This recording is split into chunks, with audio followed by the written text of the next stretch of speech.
Hello friends, welcome to my YouTube channel. So today in this video, I'm going to show you how to switch off the device without using the power button.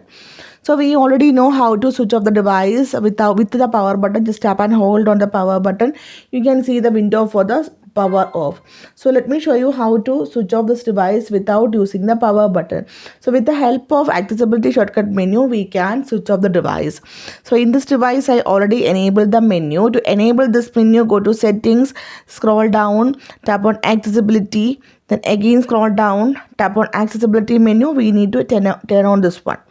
Tap on the accessibility menu. So here you can see the option power. Tap on this one. You can see the window, same window you can see here, right? To switch off the device, just tap on the option power off. Now you can see the device is shutting down.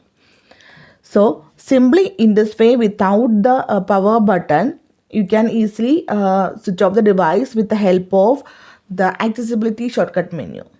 So hope you guys enjoyed this video. Thank you for watching. Thank you. Bye bye.